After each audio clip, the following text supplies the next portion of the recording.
Hello, my name's Daniel Mathers, and I love sheet music. Sheet music is something that I can read relatively easily, and so it's what I use to learn and teach a lot of my private singing.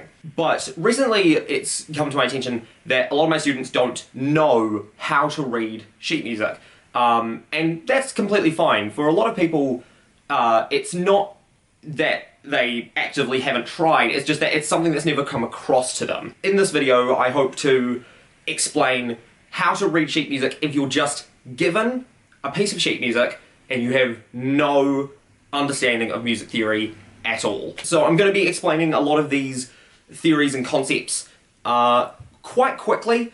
I'm not going to go into loads of detail about them, but basically, hopefully, by the end of this video, you should be able to just get a piece of sheet music and be able to, at the very least, understand where you should be looking on the page and how to go away and note bash your part.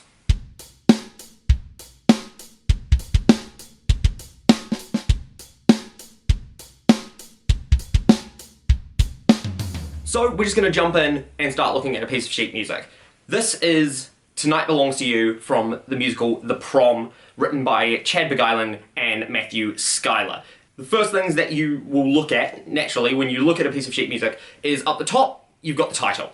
Tonight Belongs to You, big, usually in big block letters, but it's always big, bold at the top. Sometimes you'll also get, if it's from a particular album or a particular show, underneath you will occasionally get a thing saying from, and in this case it would be from The Prom. Just below that, on the right hand side of the page, you've got the composers.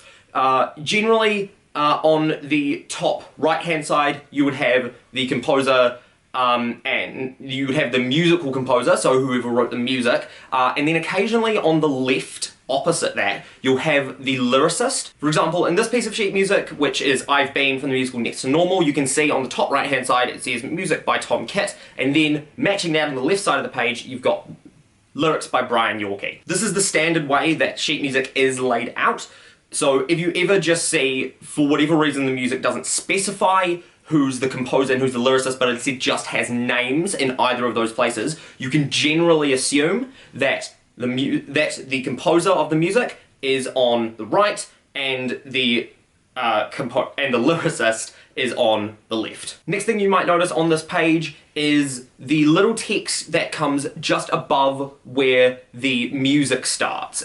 You can see here it says bouncy shuffle swing eighths. That is the tempo marking. The tempo marking just is used to show how fast the music goes. In this piece, it doesn't specify a specific tempo, but if we look at a piece like this, which is Caught in a Storm from the musical Smash, you can see that where before it just had words above the music starting, you can actually see this little marking here that says musical note equals 112. And that means that the music is running at 112 beats per minute. That is the tempo of the music. So if I turned on my metronome, which is built into this piano, but if it's not built into your piano or whatever you're using to look at the sheet music with and examine it, there are quite a few good metronome apps that you can get for both Apple and Android. It's just as simple as going into the App Store or the Play Store and typing in metronome. If I set the metronome to the same thing, 1, 2, 3, 4, that is 112 beats per minute, which means if I were to play along to this, this is the tempo that I'd be playing at.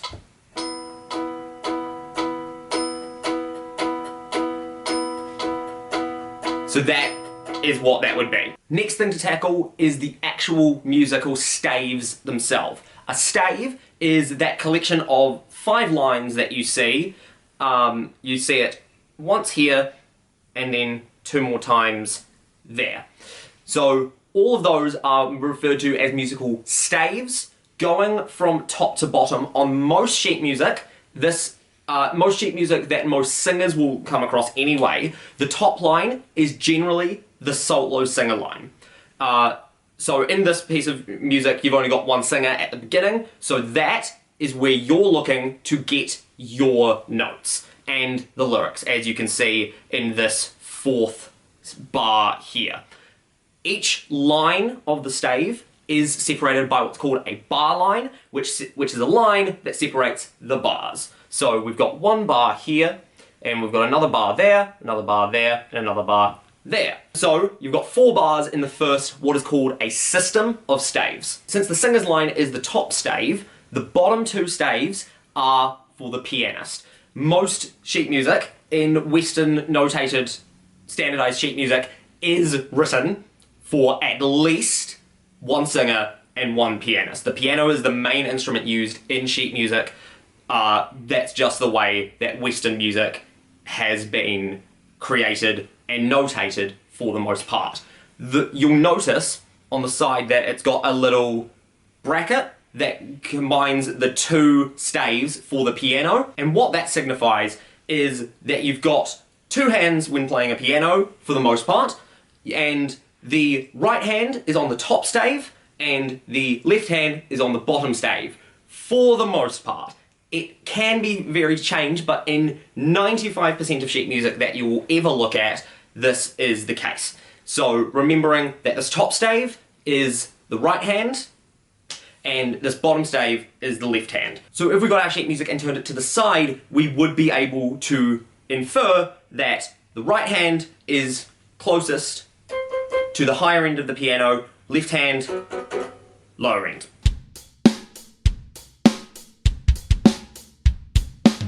Next thing important to note is the clef. Now, the clef is this little weird squiggly thing at the beginning of the stave and at the beginning of the bar. It is at the beginning of every system, not every bar, unless the clef is changing. That's very important to remember. This clef here is the one that you will come across the most often, and it is called the treble clef. The treble clef looks something like that, and is what most singers will grow accustomed to seeing when they sing sheet music. The other clefs that are very important to know are the bass clef, which we can see in the left hand of the piano, which looks like that. There is also one other clef that is really important to know, but we will cover that in a second. The difference between the clefs is it tells you which notes are on what lines.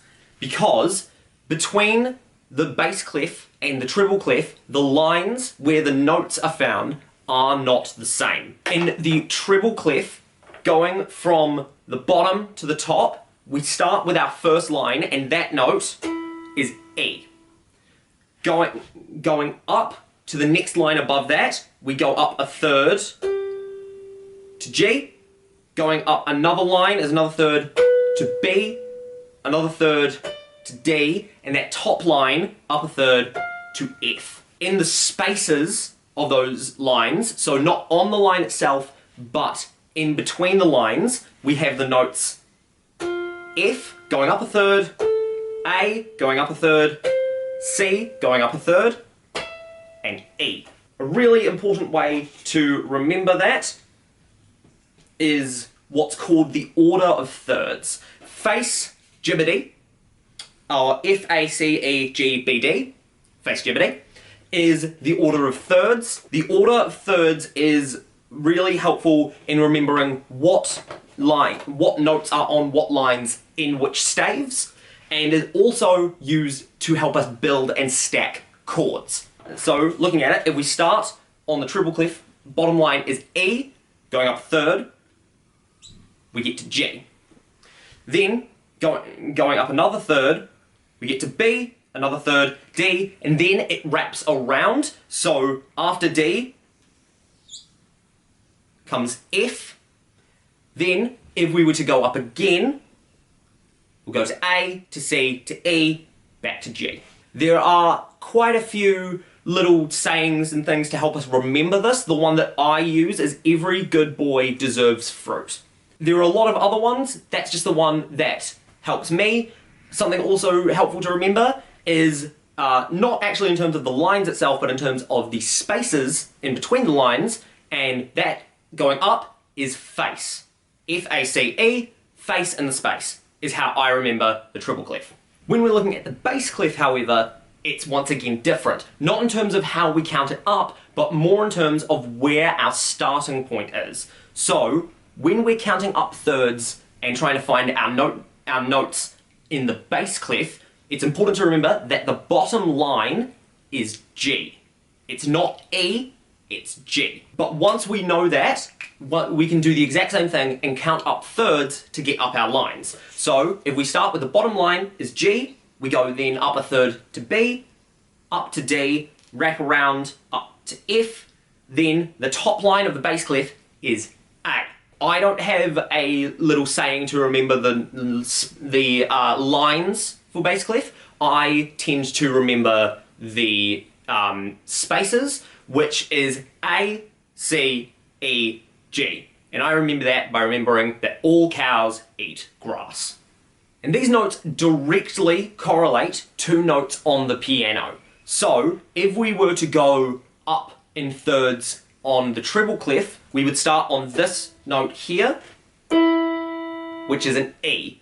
But it's specifically the E that you would find in the middle of the keyboard, which is also referred to as E4, because it is the fourth E that you will find on most keyboards. The top line of the bass clef is A, but specifically it's this A, which is referred to as A3. The reason it's A3 and not A4, even though it's coming sequentially going from A3, you would then go up to that E, E4, is because the numbers of notes wrap around when it comes to C.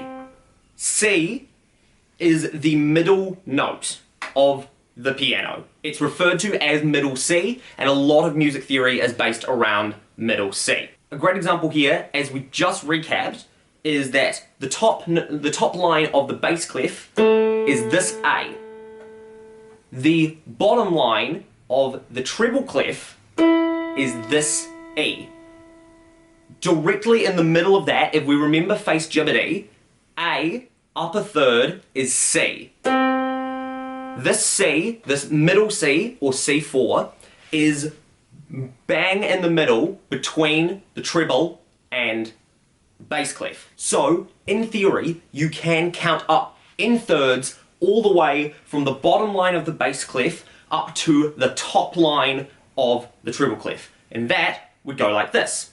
G, B, D, F, A, that's the top of the bass clef. Then we've got middle C, then going up onto the treble clef, we've got the E, G, B, D, and finally the F at the top of the treble clef. That is the easiest way that I know to distinctively find whatever note you are trying to sing in treble or bass clef, is just by identifying what the lines are using something like Every Good Boy Deserves Fruit, or Face in the Space, or All Cows Eat Grass, using some sort of device like that to help us count up in thirds what the notes are.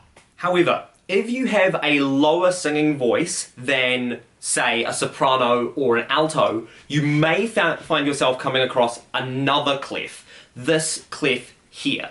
This clef has a little 8 symbol below a standard treble clef. This is called an octave clef.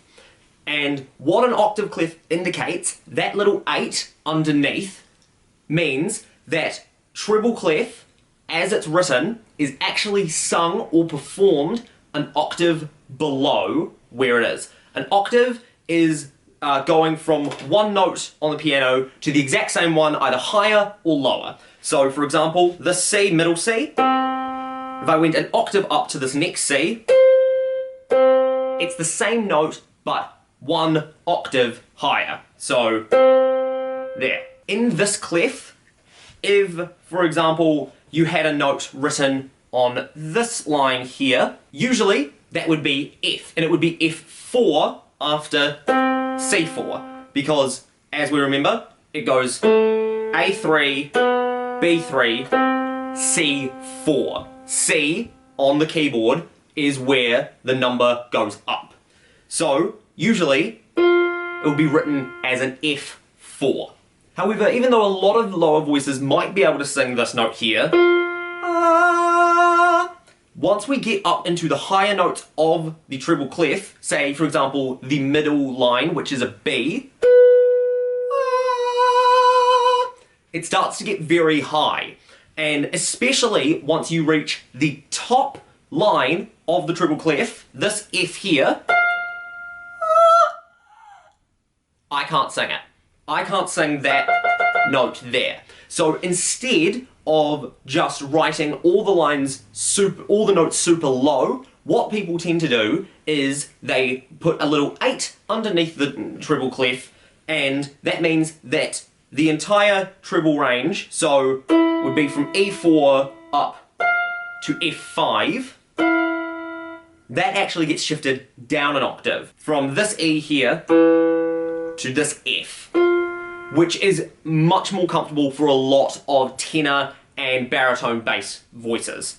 So this F written here that we drew in, instead of being this F here, it's actually this F here. That is what an octave clef is. Something important to remember about the octave clef is that it will not always be written in. A lot of times it has to be inferred by the performer. I don't have a definitive answer as to why octave clefs aren't always written in. It could be for a multitude of reasons, from saving space, saving ink, to some people just forget to write it in. In this piece of sheet music, Tonight Belongs to You, the octave clef is not written in at the beginning, and it looks like it's written just in treble clef. However, the performer of Barry is quite often a tenor singer. If you listen to the cast recording of the prom, it can be quite obviously heard that the tenor voice singing it is singing this lower G, which means that instead of singing this G here, which is the starting note, it's actually an octave down here. Again. It's always helpful to have a look at the first note in relation to where it is absolutely pitched on the piano. If you have any qualms and you're not sure, it always pays to listen to a vocal recording just to check. There's no harm in checking because sometimes they don't put the octave clef in and it's meant to be written with an octave clef. Another thing that you may have noticed at the beginning of this sheet music, so after the treble clef, but before the rest of the music kicks in, is this symbol here, this 4/4. That is the time signature that the song is in. I will say this right out of the bat before I explain any of it. The most common time signature that you will come across is this one here, 4/4. I can't explain why. It's just the most common. But what does this time signature actually mean? So, if we take this time signature as it's written, 4/4, what that means is we have 4 of a certain note per bar. The easiest way to look at time signatures is to think of them as a fraction, with the top number indicating how many notes there are in a certain bar, with the bottom number being the type of notes that they are. The bottom number in this case, 4, is a crotchet, which is this note here. A crotchet is one of the most common kinds of notes you will find in sheet music, and is also referred to in the American way of describing notes called a quarter note. Americans take the naming of the notes quite literally in terms of fractions. So you have a quarter note, then going above that you have a half note, going one up from that you have a whole note. Whereas in countries like the UK, New Zealand and Australia, these notes are referred to as a crotchet, a minim and a semi-breve. So if we take this crotchet note as the note value that we are using, this bottom number being the note value, top number tells us that we have 4 crotchet notes in a bar. So one bar is made up of 4 little crotchets notes. We can relate this back to our tempo marking that we were looking at before. Crotchet equals 112. That means there are 112 crotchet notes per minute. Tempos can also be referred to as beats per minute. So if you ever see crotchet equals 112 or something similar, that means crotchet values, there are 112 of those per minute. 112 beats per minute. That's the tempo. Applying this logic to another piece of sheet music with a different time signature, we can see that this one has 3/4, which means there are 3 crotchet beats in a bar. Which means that instead of counting it as 1, 2, 3, 4, which is a beat that a lot of people will be familiar with, instead there are only 3.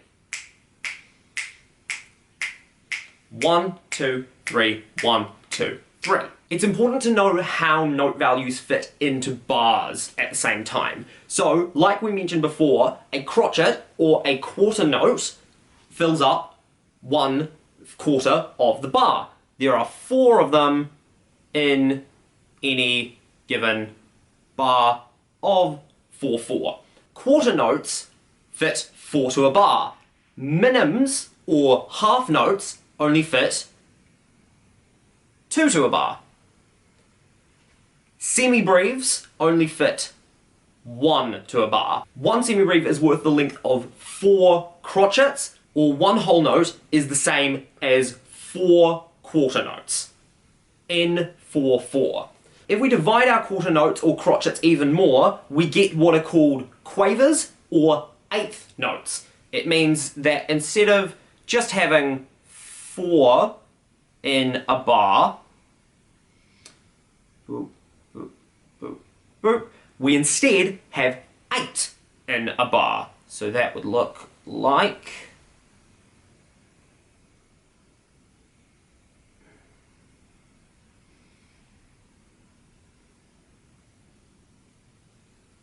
that. In fact, you can see this written into the sheet music itself. In the left hand of the piano part, you can see that the first bar is almost completely full of quavers. A good way to visualize how note values fit into each other is by thinking of a bar as a pizza. One whole note, or a semibreve, in a bar of 4/4 is the entire bar, is the entire pizza. By splitting that into 2, we get 2 half notes, or minims, but they both fit in the same space as the whole note, as the semibreve. We can then divide the minims, or half notes, into quarter notes, or crotchets. There are 4 of those that fit in the same bar.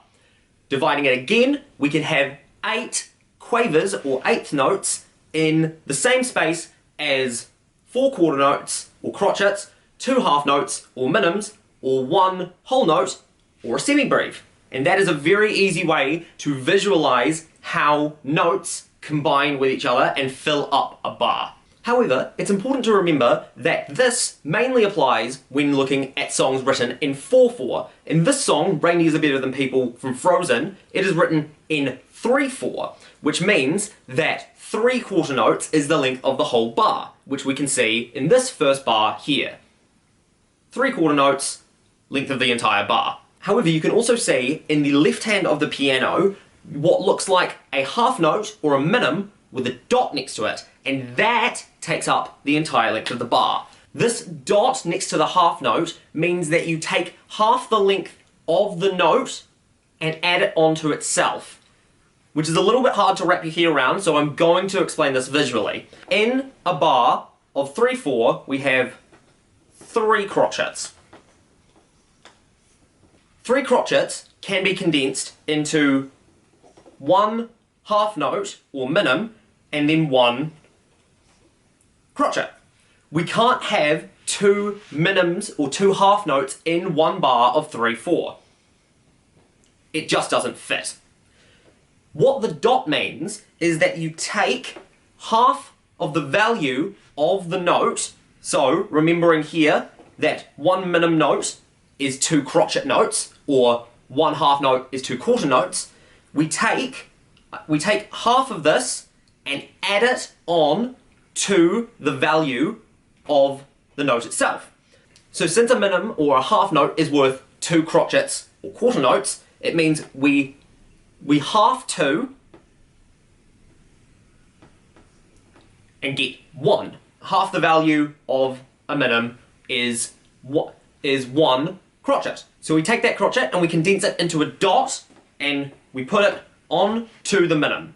And suddenly that dotted minim is worth 1, 2, 3 crotchets. That is how dots work in music. You can also see it down here. We've got a dotted crotchet, which means we add half the value of a crotchet, in which case would be a quaver, or half of a quarter is an eighth. We add that onto itself, and suddenly it is worth 1.5 crotchets, or 3 quavers. On the flip side of note values are rests. Rests follow the exact same principle and mechanics as note values, except they look different. For example, a crotchet rest, which is one of the most common that you will find, looks like that. A scribble. Half of that, a quaver rest, looks like that, like a little 7. Going up from that, you have the minim rest, and the minim rest looks like a little rectangle sitting atop one of the lines of the music, generally the middle line of the stave. If it's sitting above the middle line, it means that it is a minim rest, meaning it has 2 crotchet beats worth of rest in it. Where it gets confusing is that a semi-breve rest or a whole note rest looks like that. Exactly like the minim rest, except it's hanging onto the bottom of the second line down, and it is the length of an entire bar in 4/4. You can see that since in Tonight Belongs to You, you don't come in for the first 3 and a bit bars. You've got a full bar rest, another full bar rest, another full bar rest, then you've got a minim rest. You can see there the difference between the semi-breve rest and the minim rest. Then you've got a quaver rest before coming in on a quaver and then a crotchet. So those are how you count rests. The final major concept when looking at a piece of sheet music, and one of the first things that your eyes will be drawn to, is this little thing here, right between the clef and the time signature. This is called the key signature, and it tells you which notes on the keyboard are going to be the ones that are mainly used. When I was describing the treble and bass clefs before, I was just using the white keys of the piano. However, this is because in the piece of sheet music we were originally looking at, Tonight Belongs to You, there is no key signature in between the clef and the time signature. If you don't notice anything in between the clef and the time signature of a piece of music, it generally means that the key signature is that of C major, and the main notes that you will be using in the song are C, D, E, F, G, A, B, and C. All of these are white keys, and you don't use any of these keys up the top here. However, in songs like this where there is a noticeable key signature, these what are called sharps here, it means that we do use some of these black keys. The way to work out how many of the black keys that you will be using, or what sharps or flats you will be using, is by using what is called the order of sharps and flats. And the easiest way to remember this is F, C, G, D, A, E, B. This is also called the order of fifths. With these 4 sharps here, looking at the lines that they are sitting on, you will be able to note that they are on the F, the C, the G above the F, so the note above the top line is the G, and then the D.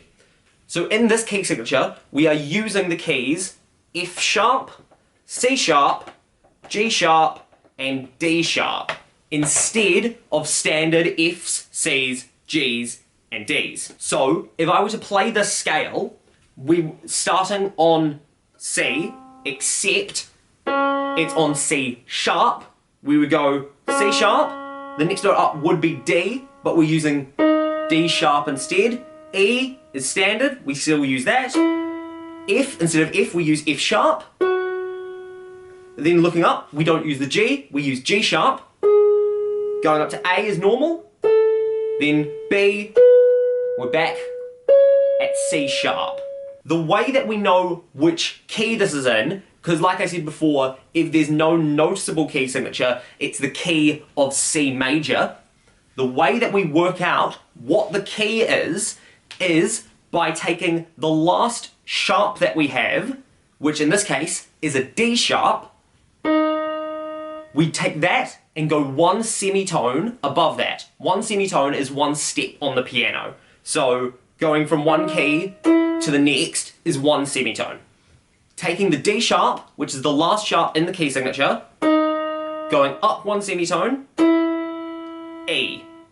We are in the key of E major, which means the scale sounds like this.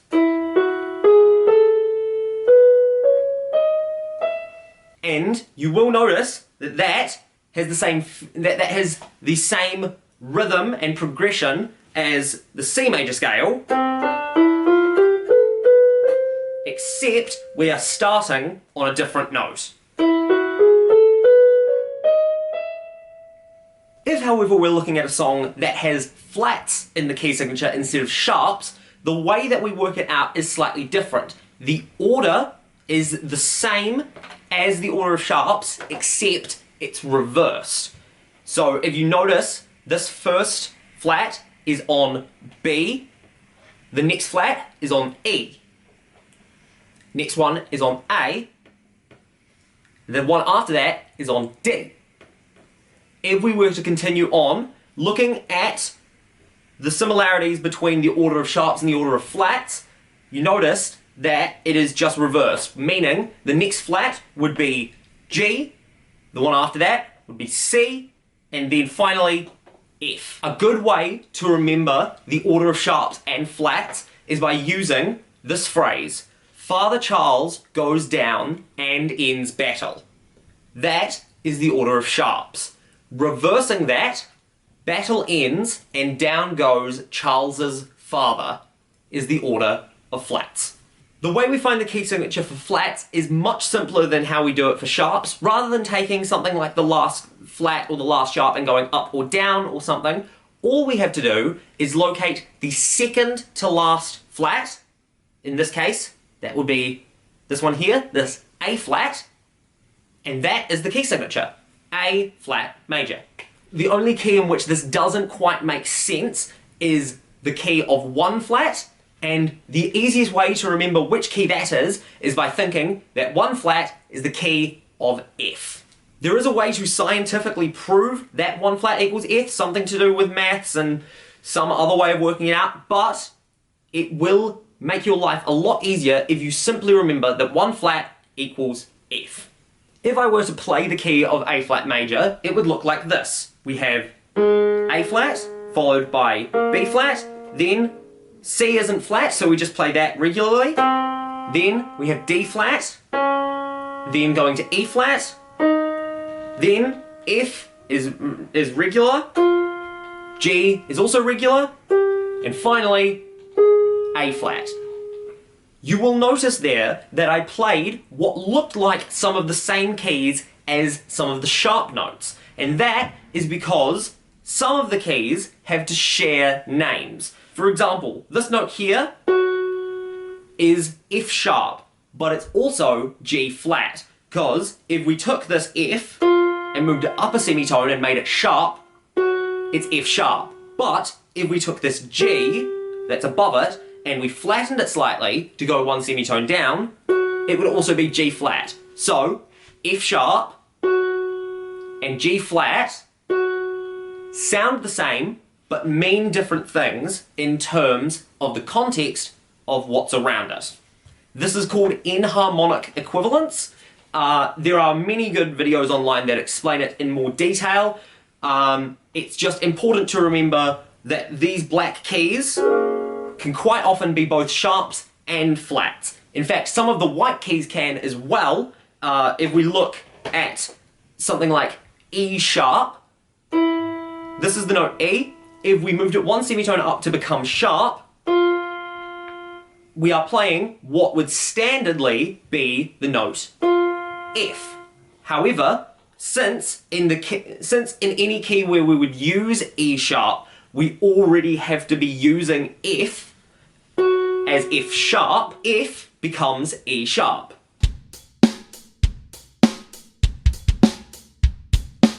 Finally, I'm going to explain everything else you can see on this page, all of the little symbols around some of the notes and everything else that draws your eye to it. Starting with this symbol here, this MF. This MF stands for mezzo forte. It is a dynamic mark. A dynamic mark tells you how loud or soft that you're going to be playing the piece of music, or how loudly or softly you will be singing it. You will see here that it goes from MF to F via the use of this hairpin looking thing, which is called a crescendo. A crescendo is a symbol used when a dynamic is going to increase or get louder. So here, going from MF, mezzo forte, to F, forte, going from moderately loud to loud.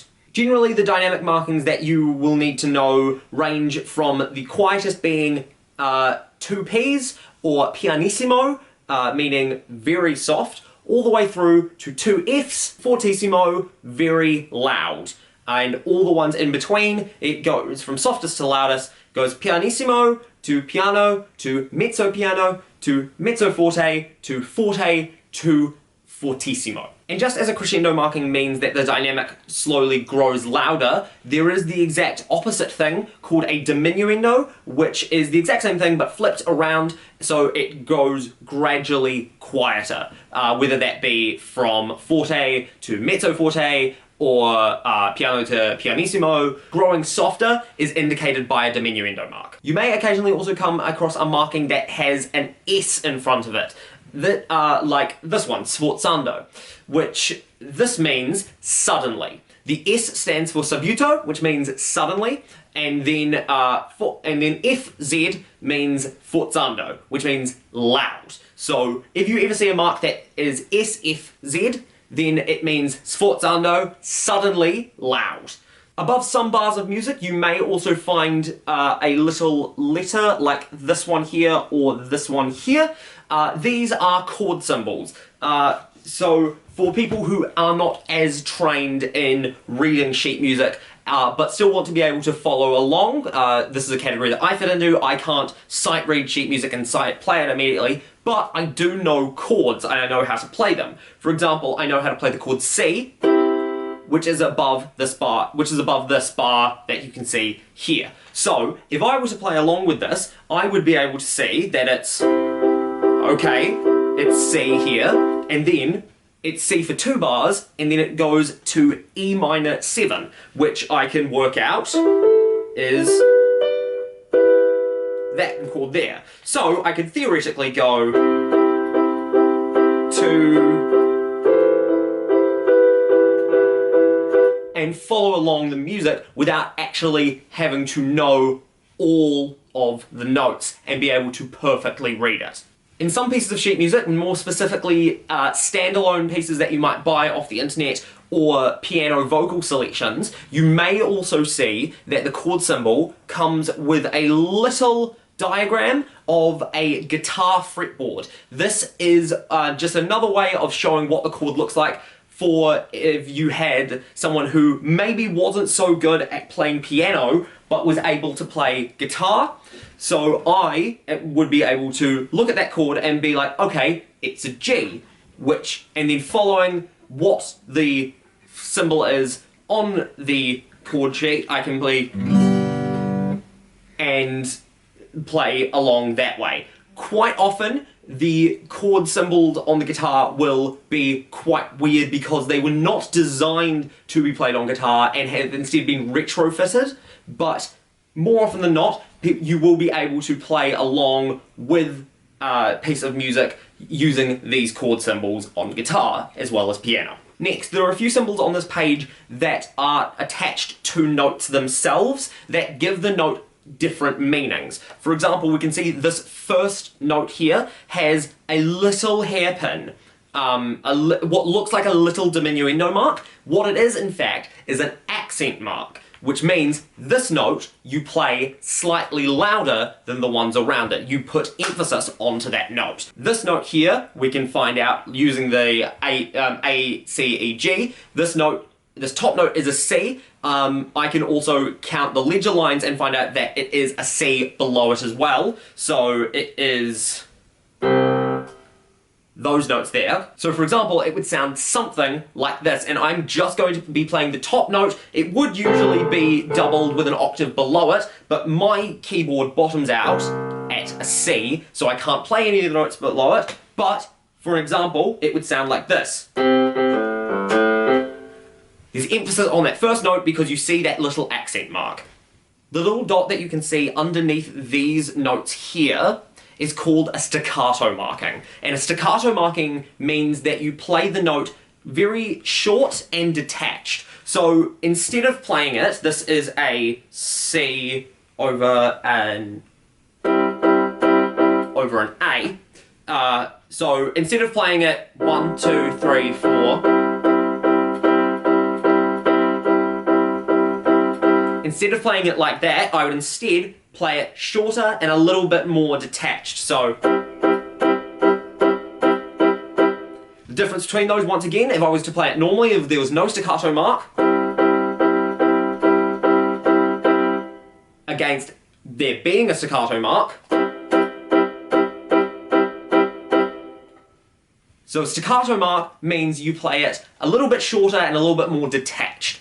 There is a symbol that means the opposite of staccato, and that is a tenuto marking. A tenuto marking is a little line underneath or above the note, like you can see in this piece of music here. You can see a few notes before it, we do have those staccato markings. The tenuto marking means that instead of playing it, short and detached, you play it just a little bit leaning into it. You let it stay a little bit longer than the note value. So where we were clipping it off before, it sounded like...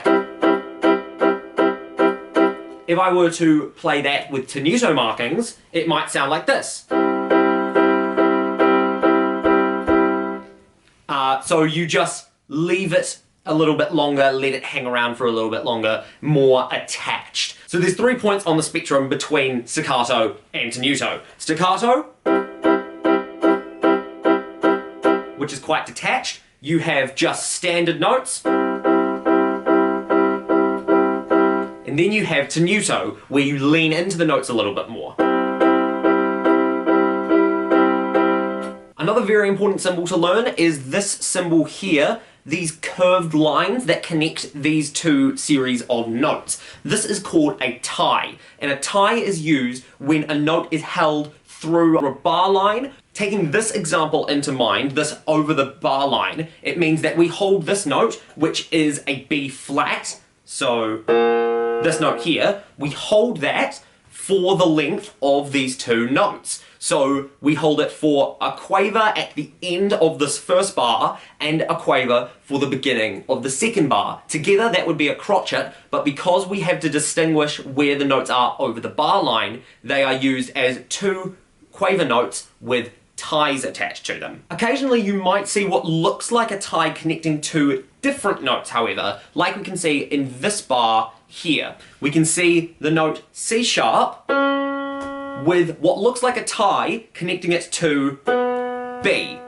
What that is actually a different thing called a slur. And a slur lets you know that you stay on the same word or the same musical sound whilst going to a different note. So for example, this one would be we know, and then we've also got the tie next to it. So if it looks like it's a tie make sure that the notes on either side of the tie are the same, because if they're not, it may be a slur, in which case you are moving to a different note but staying on the same sound. Also on this piece of sheet music, we can see that there is a little number at the top of every bar. This is called the bar number, and is a very easy way to count where you are in the music. If, for example, you were practicing with a teacher or with another musician, and you wanted to start at a certain place, you might say to them, for example, oh, let's start from bar 19. You look through the music.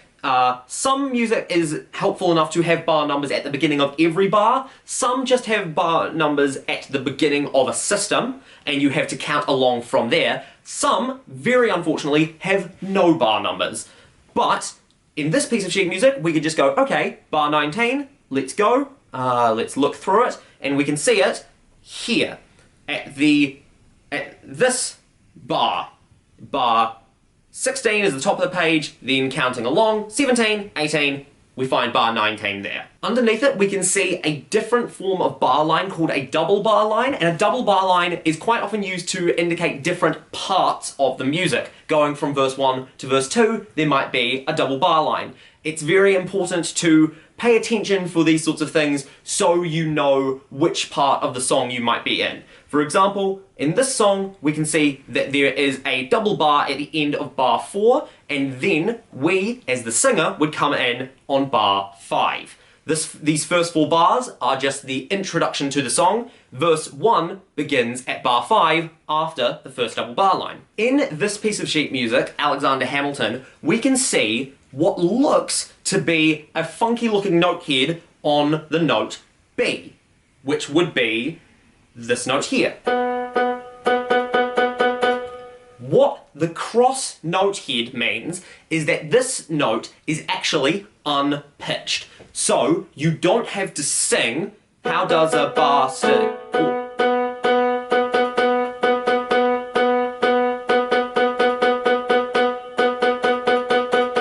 It is unpitched. The notes are there to tell you the musical timing of it, not to give you the pitch at which to sing at. You might find this where a word is spoken in the middle of a sentence rather than sung to give it dramatic impact. When looking at the same piece of sheet music, we can also see that in the right hand of the piano, there is a crossed note head. And thankfully, there is an instruction above that that says snap both fingers. So this note is not a B being played on the piano, so it is not that. Instead, it is a snap of the fingers. This little note that you can see beforehand is called a grace note. In this instance, it's to symbolize that you are snapping both fingers, and when you snap both fingers, one is slightly before the other. If we were looking at this in a standard piece of music, for example this song here, we see that there is a little grace note on the C going into the B flat. This note is a grace note that doesn't have a musical time to it. So it doesn't have a time value like the other notes do. Instead, it is a scoop note. So what you're doing is you go to the C before dropping down to the B flat. And it would sound something like this.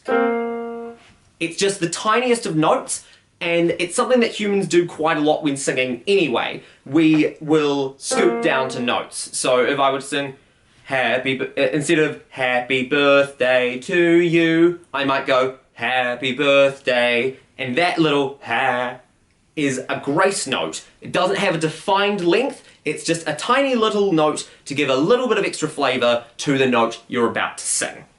And the final symbol that I'm going to explain is the fermata. The fermata can be seen held over some notes, and it looks like this. It's a little half circle with a dot in the middle. What a fermata is a fermata is a pause in the music. It's where the notes being played or sung are held for an amount of time that does not matter on what the time signature is, or what the tempo is, or what the note values are. For example, in this piece of music here, we can see that in the left hand of the piano there is an E being held, and then there is a C sharp and an A.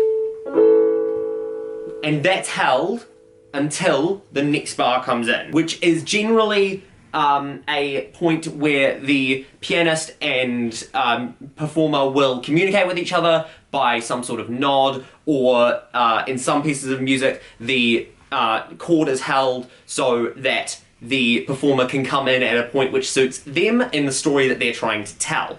But most importantly to remember, a fermata is a pause, so where you'd hold a chord until you go back into tempo after the fermata.